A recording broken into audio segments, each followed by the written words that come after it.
हर महादेव मित्रों, स्वागत है आपका आपके अपने चैनल श्री गुरुकुल धर्मपथ में।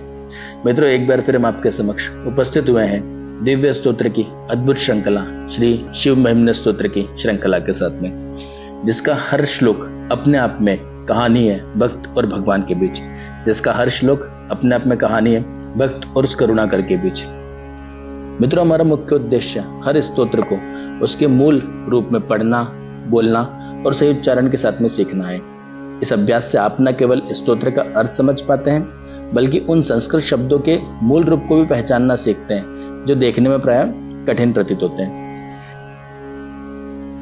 श्लोक संख्या 8। मित्रों, एक बार हम संपूर्ण श्लोक का पठन कर लेते हैं।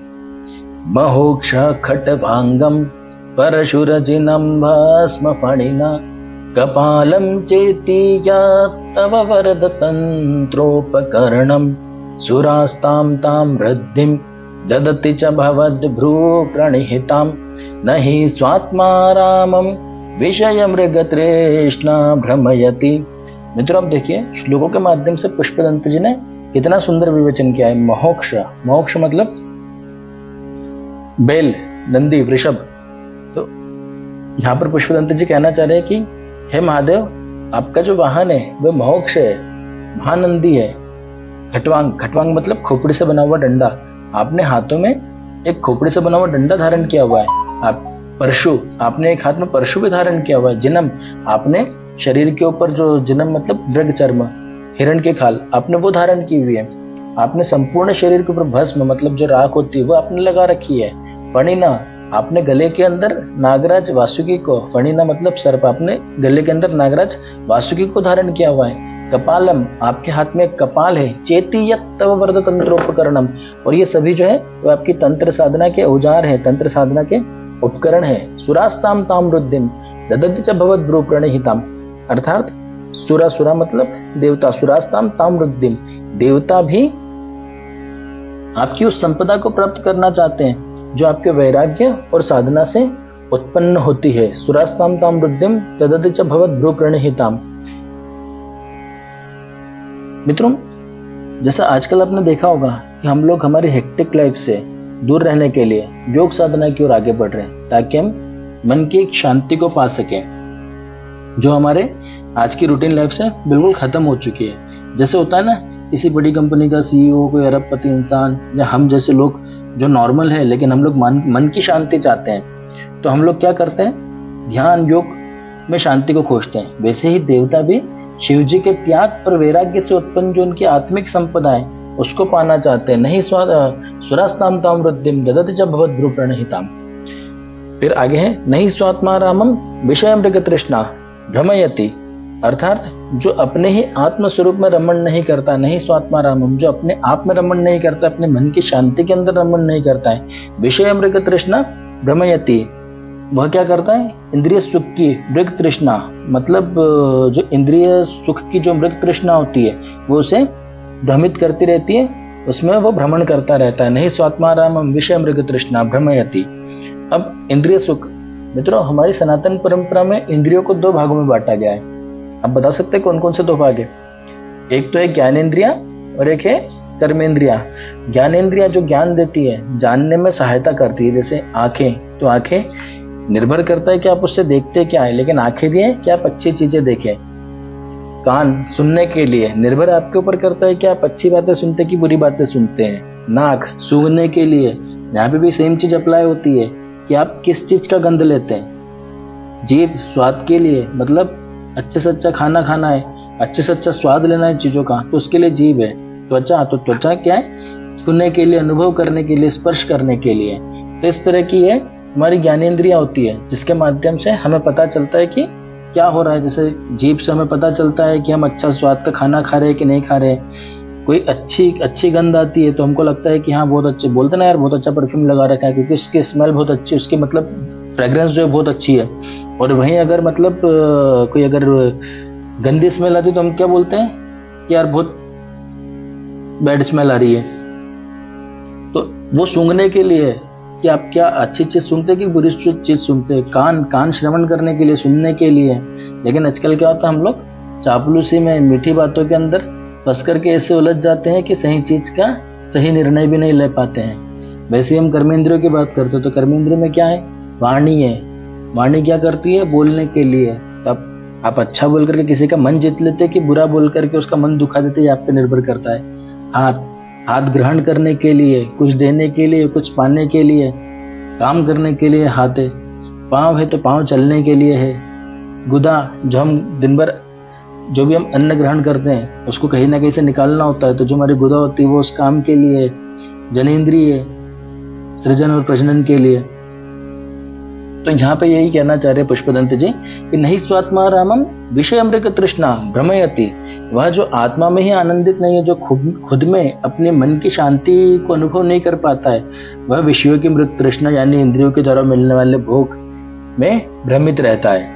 और जो अपनी आत्मा में आनंदित है उसे विषयों की मृत तृष्णा यानी इंद्रियों के द्वारा मिलने वाले भोग भ्रमित नहीं कर सकते।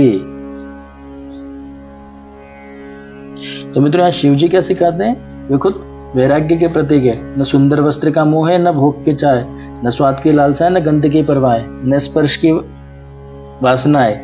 वे स्व आत्मा में स्थित है, खुद की आत्मा में स्थित है। उन्हें इंद्रियां नहीं चलाती, वे इंद्रियों को चलाते, वे इंद्रियों के स्वामी, इंद्रियां उनकी स्वामी नहीं है। और हमारे केस में पूरा उल्टा है। कोई अच्छी चीज अगर हमको दिखती तो हम देख लेते हैं, कोई खराब चीज भी दिखती तो हम देख लेते हैं, हम निर्धारित ही नहीं कर पाते कि हमारे लिए अच्छा है कि बुरा है। अब जैसे वहीं जिह्वा की बात करते हैं तो हम कंट्रोल में नहीं रख पाते कि हमें क्या खाना है क्या नहीं खाना है। हाँ, सुनने के लिए हम अच्छी भी चीजें सुनते, बुरी भी चीजें सुनते हैं, हमें निर्धारित ही नहीं कर पाते हमें क्या चीज सुननी है और क्या चीज नहीं सुननी है। तो हम अपने इंद्रियों के मोह में फंसे हुए हैं। लेकिन शिवजी ऐसे नहीं है, न तो उन्हें गंध की परवाह है, न स्पर्श की वासना है, न स्वाद की लालसा है, न भोग का चाहे, न सुंदर वस्त्र उन्हें चाहिए। वे अपने आप में आनंदित है, उन्हें इंद्रियां नहीं चलाती, वे इंद्रियों को चलाते हैं। इंद्रियां उनकी स्वामी नहीं है, वे इंद्रियों के स्वामी है। इंद्रियां अच्छी सेवक है पर बुरे स्वामी हम हैं। जो व्यक्ति आत्मा में रमण करता है वही इंद्रियों का स्वामी बनता है, और जो इंद्रियों के पीछे भागता है वह सदा भ्रम और दुख में डूबा हुआ रहता है। नहीं स्वात्मा रामम विषय मृग तृष्णा भ्रमयति। मित्र, एक बार हम इसका सरलीकरण भी कर लेते हैं। वैसे मतलब जब आप इसको धीरे धीरे पढ़ना चाहेंगे तो आपको खुद को पता चलता जाएगा। आपको ऐसा लगेगा कि आप खुद हिंदी ही पढ़ रहे हैं। हो सकता है कुछ शब्दों में आपको परेशानी आए, तो वहां पर आप इसका विभाजन कर सकते हैं। जैसे शुरू करते हैं, ये देखिए महोक्षः। अब यहाँ पे हलंत है तो सिर्फ हमने हलंत का उच्चारण किया, बाकी तो आपको जैसे हिंदी पढ़नी महोक्षः वैसे ही आपने पढ़ा है। खट्टवांगम, अभी आपको जैसे अभी हमने इसके पहले जो शिव तांडव स्तोत्र की जो श्रृंखला को हमने मतलब सरल किया था, उसके अंदर भी इस तरह के शब्द आए थे। अंग, मैंने आपको बता दिया अंग के लिए मतलब यहाँ पर स्टैंड करता है। तो जब आप इस तरह से इन शब्दों को देखते हैं, आने वाले स्तोत्रों में जब देखेंगे तो यही शब्द जब आपको आगे आएगा तो आपको यहाँ सरल हो गया तो आपको आगे समस्या नहीं आएगी। बस पढ़ना आपको धीरे धीरे, मात्राओं का ध्यान रखना है। खट्वांगम, फिर आप देखिए परशु जिनम, ये बड़ा शब्द, आप चाहें तो इसको दो भागों में विभाजित कर सकते हैं, परशु अलग जिनम अलग। तो परशु जिनम, फिर देखिए भस्म, फिर है फणिनः, तो ये फणिनः, तो ये काफी सरल की हुई लाइन है। अब ये नीचे देखिए कपालम, ऊपर बिंदी इसलिए हम बोल रहे हैं कपालम। फिर अब ये चेति यत्तव वरद, ये चेति यत्तव, अब ये पूरा बड़ा शब्द है तो आप इसको भी विभाजित कर सकते हैं। जैसे एक हुआ चेति, फिर यत, क्योंकि आधा तहर फिर कुछ पूरा त है, तो आधा तो को हम य के साथ उच्चारित करेंगे यत, और पूरे तक और व के साथ में उच्चारण करेंगे तव। तो चेति यत तव, ये इस तरह से इसका सरलीकरण हुआ, चेति यत तव वरद। अभी बिना मात्रा का शब्द है वरद, तो वरद। फिर अभी देखिए तंत्रोपकरणम, आप चाहें तो इसे दो भागों में विभाजित कर सकते हैं, तंत्रोपकरणम। ये देखिए म पूरा नहीं उच्चारित करना है, सिर्फ तंत्रोपकरणम, इस तरह से मुझको उच्चारित करेंगे। ये यहाँ पे नीचे की तरफ जो मात्रा दी है, जिससे पहले भी आई थी तो मैंने आपको बताया था कि मात्रा क्या इंडिकेट करते हैं, शब्द का उच्चारण पूरा स्टॉप के साथ में नहीं होगा, म नहीं होगा, तंत्रोपकरणम, इस तरह से इसको बोला जाएगा। अब भाई आप जैसे तीसरी लाइन देखिए, अब ये सुरास्ताम, तो आप जब इसको पूरा पढ़ेंगे तो सुरास्ताम हो जाएगा, ऊपर बिंदी लगी हुई सुरास्ताम। फिर है तामृद्धिम, ऊपर बिंदी तामृद्धिम, तो तामृद्धिम, आप चाहें तो ता को अलग कर सकते हैं, वृद्धिम अलग कर सकते हैं, लेकिन तामृद्धिम भी आप बोल सकते हैं, तो कहीं समस्या नहीं। फिर आप देखिए दधति, मित्रों पूरे लग रहा है कि हम हिंदी ही पढ़ रहे हैं, सिर्फ मात्राओं का ज्ञान आपको होना चाहिए। और धीरे धीरे जब आप इनका अभ्यास करते जाएंगे और लय के साथ अभ्यास करेंगे तो चीजें बहुत ईजी हो जाती है। फिर ये बड़ा शब्द आया भवद भ्रू प्रणहिताम। जिस तरह से मैंने बोला आप इसको इसी तरह से विभाजित कर सकते हैं। सबसे पहले भवद, द नहीं बोलेंगे भवद, क्योंकि ये देखिए नीचे द के नीचे फिर वही मात्रा लगी जो तंत्रोपकरणम में म के नीचे लगी हुई थी। तो इसका अर्थ क्या होता है कि द का जो भी शब्द उसका पूरा उच्चारण नहीं होगा। भवद, फिर देखिए भ्रू, फिर है प्रणहिताम। तो हम इसको 3 भागों में विभाजित कर सकते हैं, भवद भ्रू प्रणहिताम। तो बोलने में सरल हो जाता है, शब्द इजी हो जाता है। भवद भ्रू प्रणहिताम। फिर आप ये देखिए न ही, अभी तो सिंपल ही होगा नहीं। फिर है स्वात्मा रामम। तो आप इसको चाहें तो आप इसको 2 भागों में विभाजित कर सकते हैं। तो पहला हो गया स्वात्मा, ये बोलने में सरल है स्वात्मा। दूसरा हो गया रामम, ये रामम। फिर ये देखिए तीसरा शब्द फिर पड़ा है विषय मृग तृष्णा। इसको भी आप 3 भागों में विभाजित कर सकते हैं। जैसे पहला शब्द तो हो गया विषय, दूसरा हुआ मृग और तीसरा हुआ तृष्णा। त के नीचे रफार है, आधा श्याण न। बस आपको इस तरह से हिंदी आनी चाहिए। मात्राओं का आपने ध्यान रखा, हिंदी अगर आपको आ रही है तो आप बिल्कुल इनको पढ़ सकते हैं। विषय मृग तृष्णा। मित्रों कोई जल्दी नहीं है, आप आराम से पढ़िए, हर मात्रा का ध्यान रख करके पढ़िए। जब एक बार आप सरल करने के बाद में इसको 3 से 4 बार पढ़ लेंगे तो ऑटोमेटिकली ये लय के साथ साथ आपको बोलने में आ जाएगा और उच्चारण आपका सही निकलने लग जाएगा। तो नहीं स्वात्मा राम विषय मृग तृष्णा भ्रमयति। तो यहाँ पर हमारा श्लोक संख्या 10 को हमने सरल किया, सॉरी माफी चाहूंगा, श्लोक संख्या 8 को, इसका सरलीकरण समाप्त हुआ। अब है श्लोक संख्या 9। तो आप चाहें तो हम श्लोक संख्या 9 को भी पहले एक बार पूरा इसका पठन कर लेते हैं।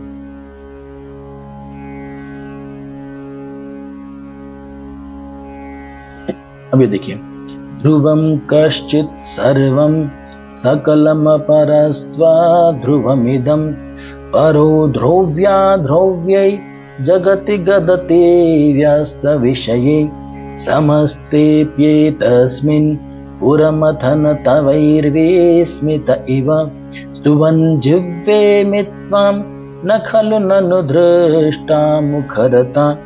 अब आप देखिए कितना सुंदर विवचन है। ध्रुवम कश्चित सर्वम सकलम परस्त्व ध्रुवमिदम। मित्रों ध्रुव मतलब स्थायी, परमानेंट।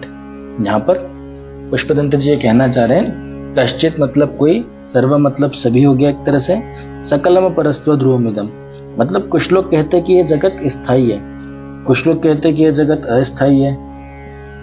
कहने का तात्पर्य क्या है, मनुष्य की विचारधाराएं बटी हुई है। कोई कहता है संसार नश्वर है, माया है, तो कोई कहता है कि नहीं ये सब यथार्थ है। अब जैसे हम कहते हैं ना यार जिंदगी एक बार मिली है, सारी चीजों का आनंद लो, मतलब जितना भोग सकते हो भोग लो। तो कोई कहता है जो मतलब अध्यात्म में भरोसा करता है, भगवान की शक्ति के ऊपर भरोसा करता है, तो वो क्या कहेगा, ये सब मोह माया है, आत्मा अमर है। आप ऐसे कर्म करो कि जब आप इस जग को छोड़ करके दूसरी जगह जाएं तो वहां पर आपके द्वारा नाम जप या अच्छे कर्म ऐसे किए हुए हैं कि आपकी गति सुधर जाए। होता है ना, बोलते ना सर। तो वो यही कहना चाह रहे, ध्रुवम कश्चित सर्वम सकलम परस्त्व ध्रुवमिदम मतलब कुछ लोग कहते हैं कि जगत स्थायी है, कुछ लोग कहते हैं कि जगत अस्थायी है। परो ध्रुव्या ध्रुव्य जगति गदति व्यस्त विषय है। यहाँ तक कि जब ज्ञानी व्यक्ति भी है वो भी संसार के स्थायी और अस्थायित्व पर बात करते हैं, परंतु वे खुद, जो हमने भी कहा था कि नहीं स्वात्मारामम विषय मृग तृष्णा भ्रमयति, वे खुद अपनी आत्मा के अंदर नहीं रमते हैं और इंद्रियों के सुख में भटकते रहते हैं। तो परो ध्रुव्या ध्रुव्य जगति गदति व्यस्त विषय मतलब समझदार से समझदार इंसान जो बातें बड़ी बड़ी करते हैं, बहुत अच्छी बातें करते हैं, संसार के बारे में उसके स्थायी और अस्थायी न होने पर बात करते हैं, लेकिन वे खुद जो इंद्रियों का सुख है उसके अंदर भटके हुए दिखते हैं।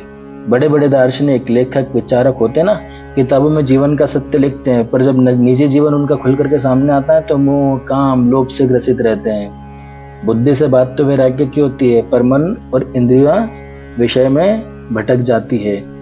समस्ते पिए तस्मिन पुरमथन तवेर विस्मित मतलब इस समस्त संसार में होते हुए भी पुरमथन, पुर मतलब त्रिपुरासुर के संहारक।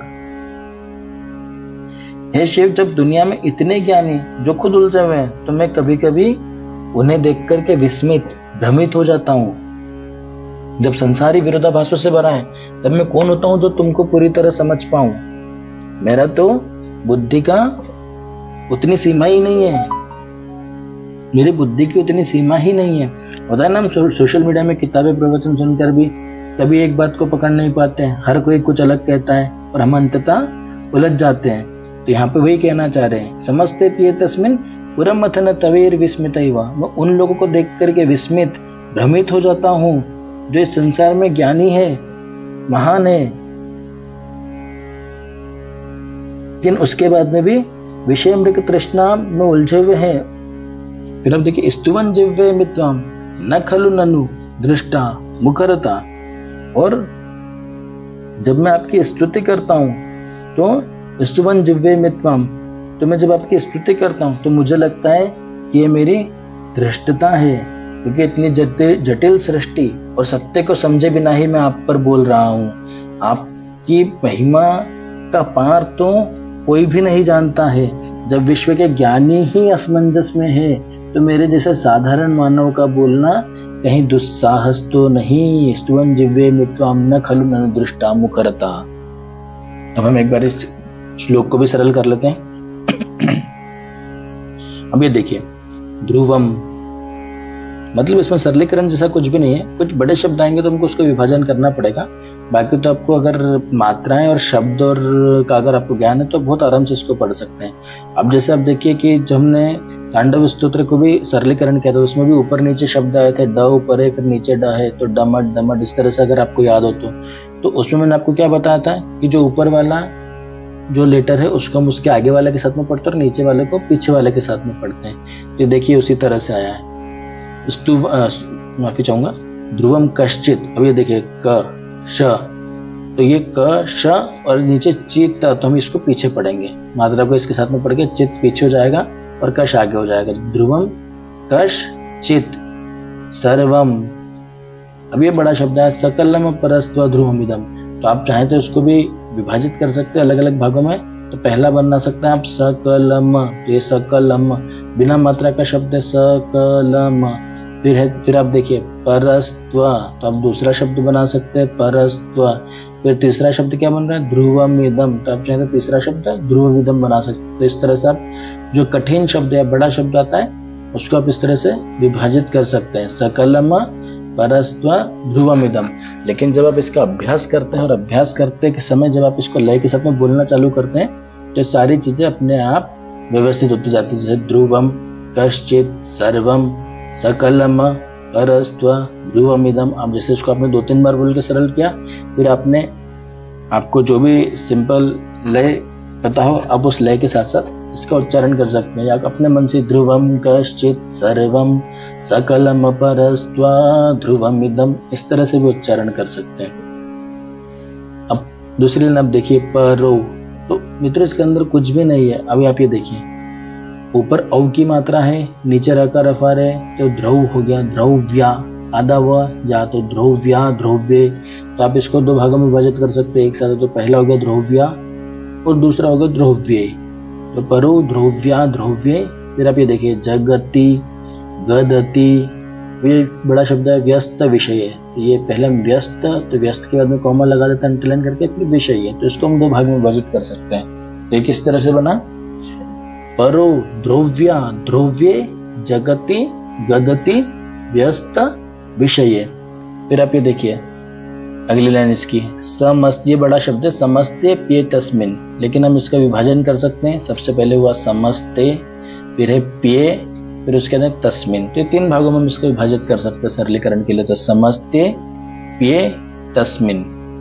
फिर पुरमथन, एक ही शब्द है, बहुत सरल है, बोल सकते हैं। फिर आप देखिए ये तैर, मैं तैर क्यों बोला, आप देखिए क्या लिखा है, पहले तो मात्रा है तैर विस्मित, लेकिन ऊपर वे के ऊपर रफार है, तो इस रफार को हम पहले वाले शब्द के साथ में बोलेंगे। तो तैर विस्मित, आप चाहे तो इसको 2 भागों में विभाजित कर सकते हैं। एक तो हो गया तैर, दूसरा हो गया विस्मित एवं। अब जो आप इसको लय के साथ बोलते हैं तो किस तरह से उच्चारित होगा, समस्ते प्ये तस्मिन उरमथन तवैर तवैर, समस्ते प्ये तस्मिन उरमथन तैर तैर्विस्मित इव। ये इस तरह से इसका सरलीकरण हुआ। वही इस श्लोक संख्या 9 के अंतिम लाइन में आप देखिए, स्तुवन जिह्वे मित्वाम न खलु ननु दृष्टा मुखरता। तो आप इसको धीरे धीरे पढ़िए। पहले क्या लिखा है, स्तुवा, तो स्तुवा बोल करके रुक जाइए। फिर क्या है, अब जैसे एक के नीचे एक शब्द है तो आपको मालूम है कि इसके पहले वाले शब्द का उच्चारण हमको इसके साथ में करना है, तो हम इसको क्या बना सकते हैं, स्तुवन। ये अणा वाला है ना, स्तुवन, और ये ज और इस मात्रा को पीछे की तरफ ये व का साइन दिया हुआ है, यहाँ पे ये व बना रखा है। तो स्तुवन जिह्वे, ये बना जिह्वे में। तो हमने इसको दो भागों में विभाजित कर दिया, पहले या अंत तक। तो स्तुवन जिह्वे में त्वाम, ये त्वाम अलग शब्द बना। फिर न खलु, ये देखिए मात्रा ये ख और ल, और नीचे ऊ की मात्रा तो खलु, फिर न ऊ की मात्रा तो न खलु ननु। अब ये नीचे आप देखिए ध का ध के नीचे रफा रहे हैं, तो ये क्या बनता है, ध्र, और पीछे क्या आदर्श और टा, तो दृष्टा। तो न खलु ननु दृष्टा, फिर अंतिम है मुखरता। ये लाइन पूरी इस तरह से पूरी सिंपल की हुई है। स्तुवन जिह्वे में त्वाम न खलु ननु दृष्टा मुखरता। अब हम श्लोक संख्या 10 लेते हैं। मित्रों पहले हम श्लोक संख्या 10 का भी एक बार पठन कर लेते हैं। तवैश्वर्यं यत्नात् यदुपरि विरिञ्चो हरिरधा परिच्छेतुं याता वनलमनल स्कन्धवपुषा ततो भक्ति श्रद्धा हर गुरुगृणद्भ्यां गिरिशयत् स्वयं तस्ते ताभ्यं तव किमनुवृत्तिर्न फलति। अब मित्रों अब देखिए इस लाइन के पीछे बहुत गहरा अर्थ छुपा हुआ है। तवैश्वर्यं यत्नात् यदुपरि विरिञ्चो हरिरधा परिच्छेतुं याता वनलमनल स्कन्धवपुषा। अर्थात कि जब तवैश्वर्यं यत्नात्, कि आपका ऐश्वर्य, आपकी दिव्यता, आपकी शक्ति का विराट रूप अत्यंत ही विराट है, जिसका न कोई आदि है न कोई अंत है। तो उस समय ब्रह्मा जी और विष्णु भगवान ये दोनों आपकी दिव्यता के, आपके स्वरूप को जानने के लिए, मित्रों यहाँ पर भी कहानी पुष्पदंत जी ने जो लाइन लिखी है उसके पीछे वही उद्देश्य है। और इसका जो है मतलब आपका शिव महापुराण के अंदर, लिंग महापुराण के अंदर, और आपका जो मतलब एक और है पुराण स्कंद पुराण, तो स्कंद पुराण के काशी खंड के अंदर थोड़ा सा इसको डिफरेंट तरीके से बताया गया है। इसमें क्या बताया है कि आपकी जो महिमा है, आपका जो मतलब विराट स्वरूप है, उसकी दिव्यता को नापने के लिए एक, आज के हिसाब से मैं बोलूं तो एक कंपटीशन हुआ था। वो कंपटीशन आप ही नहीं रखा था। तो पुष्पदंत जी कहना चाह रहे हैं, यह महादेव आपके विराट स्वरूप को मापने के लिए, आपके आदि और अनंत का पता लगाने के लिए ब्रह्मा जी और विष्णु जी दोनों जने, ब्रह्मा जी जो है वो आपके ऊपर की तरफ गए और विष्णु जी जो है वो आपके नीचे की तरफ गए। अब यहाँ पर आप देखिए मित्रों, इसमें मित्रों ये भी बताया गया है कि आप एक बार मतलब जब ये बात निकली थी तो ब्रह्मा जी और विष्णु जी ये दोनों आपकी महिमा के पार जाना चाहते थे, आपकी महिमा को पूर्ण, उसके संपूर्ण विस्तार को समझना चाहते थे। तो इन दोनों ने आपसे प्रार्थना करी और आप अनंत ज्योतिर्लिंग के रूप में प्रकट हुए। और उस ज्योतिर्लिंग के रूप में जब प्रकट हुए तो आपने ब्रह्मा जी से कहा कि आप एक काम करिए, आप मेरा आदि ढूंढिए, और विष्णु जी से कहा आप मेरा अनंत ढूंढिए, मतलब मेरी ऊंचाई कितनी और मेरी गहराई कितनी है। तो ये दोनों जो है अनल जाता वनल मनलस कंध वपुषा, तो ये दोनों ने अनल और अनिल रूप में, अर्थात अग्नि और वायु का रूप धारण करके एक ऊपर की तरफ गए और एक जो है वो नीचे की तरफ गए। अब जब विष्णु भगवान जो नीचे की तरफ गए थे, अंत में मूल की खोज में गए थे, हजारों वर्ष तक खोजते रहे। उधर ब्रह्मा जी भी हजारों वर्ष तक उनका जो आदि है, जो ऊपर का जो सिरा है, उसको खोजते रहे, लेकिन कोई अंत या आरंभ इन दोनों को ही नहीं मिला। अंत में विष्णु जी ने हार मान ली और लौटकर सच्चाई स्वीकार की, लेकिन ब्रह्मा जी ने झूठ बोल दिया कि मुझे आदि मिल गया है। और एक केतकी के फूल। ब्रह्मा जी तो स्वयं सृष्टि के रचनाकार भी माने जाते हैं, लेकिन उनकी रचना के पीछे जो असल शक्ति वो शिव जी की है। अब उन्होंने क्या करा, केतकी के फूल की झूठी गवाही को भी इसमें शामिल कर लिया। और इस झूठ से, क्योंकि महादेव का तो ना आदि है ना अनंत है, तो उन्हें ये बात पता थी तो कि ये झूठ बोल रहे हैं, तो इस झूठ से महादेव प्रकट हुए और कहा कि तुमने अहंकार और असत्य का सहारा लिया है। मतलब अपने आप की, अपने मन की इच्छा को पूरा करने के लिए, अपने आप को महान बताने के लिए तुमने अहंकार और असत्य का सहारा लिया है, झूठ का सहारा लिया है, इसलिए तुम्हारी पूजा नहीं होगी। तभी से ब्रह्मा जी की पृथ्वी पर पूजा नहीं होती है। ये कोई पुरानी कथा नहीं है मित्रों, एक आत्मज्ञान की खोज की कहानी है। ब्रह्मा जी बुद्धि, इंटेलेक्ट, जो हर बात को तर्क से जानना चाहती है, वो सोचती है कि मैं सब कुछ समझ सकती हूँ, लेकिन सत्य अर्थात शिव जी को तर्क से नहीं समझा जा सकता। और विष्णु जी जो है वो चेष्टा मतलब मन, विल, एफर्ट, जो खोज में लग जाता है, नीचे भीतर की ओर जाता है, लेकिन वह भी वहां तक पहुंचता है जहां इच्छा शक्ति हार मानती है और विनम्रता स्वीकार करती है। इसलिए विष्णु जी को जब अंत नहीं मिला तो उन्होंने सच्चाई को स्वीकार कर लिया। शिव जी जो है परमात्मा, सुप्रीम कॉन्शियसनेस, जो न आदि है न अंत, जो न दिखाई देता है न नापा जा सकता है, पर हर जगह है और हर आत्मा में है। जब हम खुद को सर्वश्रेष्ठ मानने लगते हैं, जैसा कि ब्रह्मा जी के बारे में था, जब हम अपने ज्ञान से सत्य को बांधना चाहते हैं, जब हम अपने मन से सत्य की तह तक जानने का प्रयास करते हैं, तब हमें महादेव दिखाते हैं कि सत्य को न जाना जा सकता है, न पाया जा सकता है, केवल अनुभव किया जा सकता है। जब अहंकार से बुद्धि अंधी हो जाए, जब सत्य पर झूठ की परत चढ़ा दी जाए, जब ईश्वर को मापने की दृष्टता हो, तब परमशिव संभाल रूप में प्रकट होते हैं, जैसे बर्फ की शांति में छिपा हुआ अग्नि का तेज। ततो भक्ति श्रद्धा भर गुरु प्रणतभ्याम गिरीशयत स्वयं तस्तेताभ्यम तब किमनुवृत्तिर्न फलति। मतलब ब्रह्मा जी और विष्णु जी ने आपकी महिमा को तर्क और शक्ति से जानने की कोशिश की, वे असफल रहे, पर जिन्होंने केवल भक्ति और श्रद्धा से आपकी स्तुति की, आपने उन्हें स्वयं दर्शन देकर स्वीकार किया। तो आपकी जो भक्ति है वो कभी व्यर्थ जा सकती है क्या? बिल्कुल भी नहीं। तर्क, यत्न और बुद्धि से ईश्वर नहीं मिलते, श्रद्धा और भक्ति से शिव स्वयं प्रकट होते हैं। स्वयं तस्तेताभ्यम तव किमनुवृत्तिर् न फलति। जब आपकी भक्ति फलती है तो शिव स्वयं प्रकट हो जाते हैं। तो यहाँ पर इन्होंने श्लोक संख्या 10 के माध्यम से ये बताना चाहा है। अब हम एक बार इसका सरलीकरण भी कर लेते हैं। अब देखिए, इसको जैसे आप धीरे धीरे बोलते हैं वैसे ही बोलिए। तवै श्व, रकार अफार श्व, य ऊपर बिंदी है, तो तवैश्वर्यम। अब आप इसको कैसे उच्चारित करना चाहते हैं, विभाजन करना चाहते हैं, अब देखिए तवै, अब यह चाहे तो तवैश्वर्यम, मतलब जो श और वह ऊपर नीचे है तो पहले वाला श को आगे, नीचे वाले वह को पीछे है, तो तवैश्वर्यम।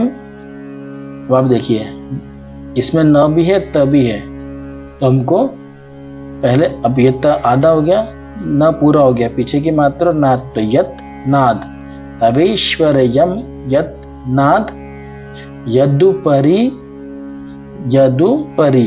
फिर है विरिंचो, यदुपरि विरिंचो हरि रदः।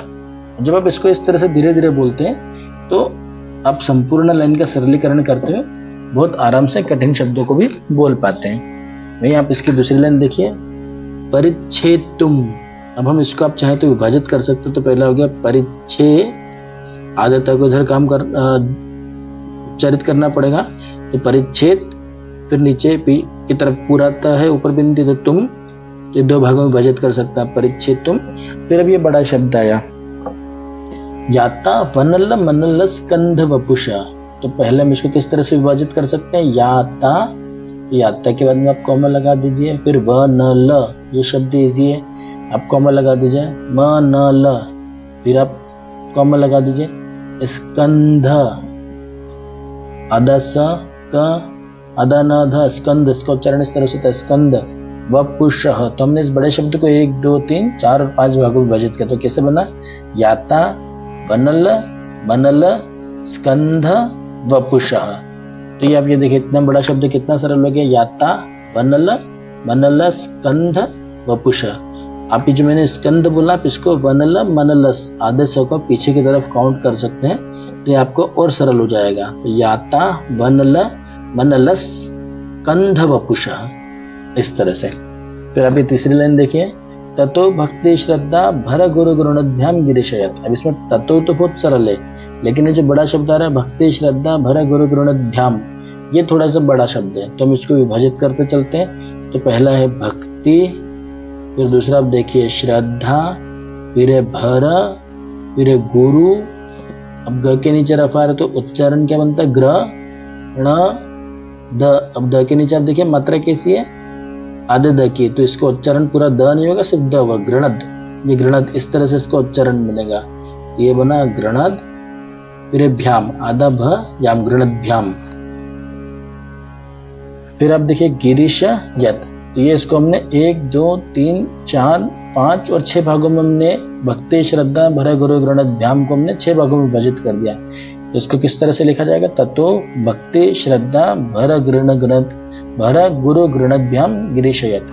और सबसे अंतिम लाइन क्या है, स्वयं स्वयं स्वयं तस्थे, आधा सा थ एक ही मात्रा तस्थे, फिर ताभ्याम। अब मित्रों इतना सरल है कि इसमें कुछ बताने जैसा भी नहीं है, सिर्फ आपको धीरे धीरे पढ़ना है, हर शब्द हर मात्रा का ध्यान रखते हुए आपको पढ़ना है। ताभ्याम, आधा भ इसलिए ताभयाम नहीं बोलेंगे, ताभ्याम। तव बिना मात्रा का शब्द तव, फिर किमनु वृत्तिर्न, तो हम इसको 2 भागों में विभाजित कर सकते हैं। पहले हो गया किमनु, फिर हो गया वृत्तिर्न। व के नीचे रफार है, आधा त पूरा, फिर पूरा त, मात्रा है रका रफार है और न, तो वृत्तिर्न, तव किमुनु वृत्तिर्न फलति। तो ये हमारा श्लोक संख्या 10 को हमने यहाँ पर पूरा सरल किया। मतलब श्लोक देखिए कि उन्होंने उस स्थिति में भी कितने मतलब भावुक होकर के अपने करुण के अंदर से जो उन्होंने स्वर निकाले, वो स्वर ऐसे निकले, वो शब्द ऐसे निकले कि एक स्तोत्र बन गए और ये अमर हो गए। और उनके द्वारा रचे गए इन स्तोत्रों का अर्थ हम आज भी जान करके महादेव की भक्ति कर रहे हैं। उस करुण क्रंदन के अंदर जब मन की जो शब्दों का जो चयन होता है, तो जो मन के शब्द निकलते हैं, तो ये इस तरह के स्तोत्रों की रचना होती है। तवेश्वर यम यत्ना जदुपरिविरिंचो हरिदध परिच्छेतुम याता वनल मनल स्कंद वपुषा ततो भक्ति श्रद्धा भर गुरु गृणभ्याम गिरीशयत स्वयं तस्ते ताभ्यम तव किमनु वृत्तिर्न फलति। मतलब कितना सुंदर विवेचन है श्लोक का कि जब महादेव आपके ऐश्वर्य, आपकी जो मतलब दिव्यता है, तो जब भगवान विष्णु और भगवान ब्रह्मा जी को जब उसकी दिव्यता के बारे में जानना था, उनके मन में बहुत बेचैनी हुई कि हम कैसे इनकी दिव्यता को जाने, तब आपने उनकी एक तरह से परीक्षा भी ले ली और उनको ये भी कहा कि एक काम करिए, आप मेरा आदि और अंत का पता लगाइए। आप विराट स्वरूप में प्रकट हुए, वनल मनल स्कंद, मतलब एक जो है मतलब अग्नि बने और जो दूसरे बने वो वायु बने, और एक ऊपर की तरफ गए आपके दिव्यता को नापने के लिए, एक आपके नीचे गहराई के नापने के लिए गए, और ऊपर की तरफ होती है बुद्धि, नीचे की तरफ होता है मन। तो जब आपके विष्णु भगवान जब मन के अंदर उतरते गए तो उनको समझ में आ गया, थक गए, हार गए, अंत में मतलब शरणागत हो गए कि भगवान मैं आपकी मतलब जो है वो महिमा का वर्णन नहीं कर पा रहा हूँ, मैं आपके अंत को नहीं ढूंढ पा रहा हूँ मैं। तो उन्होंने मन से जब आपने स्वीकार कर लिया तो महादेव खुद प्रकट हो जाते हैं। लेकिन जब बुद्धि है तो बुद्धि तर्क के बिना मानती नहीं है, तो वहां पर भी उन्होंने दिमाग लगाया, अपने अहंकार के वश के अंदर जाकर के उन्होंने बोल दिया कि हाँ मैंने आपका जो है आदि ढूंढ लिया, आपका मूल ढूंढ लिया है, शुरू कहाँ से वो ढूंढ लिए। लेकिन महादेव को तो पता ही था कि ढूंढ नहीं पाए, और केतकी के फूल की ओर उन्होंने गवाही दिलवा दी, क्योंकि सृष्टि के रचनाकार थे वे। तो भक्ति श्रद्धा भर गुरु गृणभ्याम गिरीशयत, मतलब जब आप भक्ति और श्रद्धा से भर करके जब महादेव के शरणागत हो जाते हैं तो स्वयं तस्ते ताभ्यम तव किमनु वृत्तिर्न फलति, तो आपकी उस भक्ति का फल महादेव स्वयं देने के लिए क्यों प्रस्तुत नहीं होंगे। अद्भुत। वीडियो काफी बड़ी होती जा रही है, तो आज हम शिव महिमन स्तोत्र के यहीं पर ही एक विराम लगाते हैं और अगले वीडियो के अंदर शीघ्र आपके समक्ष उपस्थित होते हैं इसी तरह के भावपूर्ण अर्थों के साथ में इस शिव महिम्न स्तोत्र के अगले श्लोकों को लेकर के। आशा है कि ये श्लोक आपको बोलने में और सहज और सरल लग रहे होंगे और अर्थ भी आपको काफ़ी अच्छा लगा होगा। अगर कहीं कोई कठिनाई या संदेह हो तो कमेंट करके जरूर बताइएगा, हम उत्तर देने के लिए सदैव तत्पर हैं। और यदि आप भी महादेव के इस अद्भुत यात्रा से जुड़ना चाहते हैं तो लाइक, शेयर और सब्सक्राइब जरूर करिए।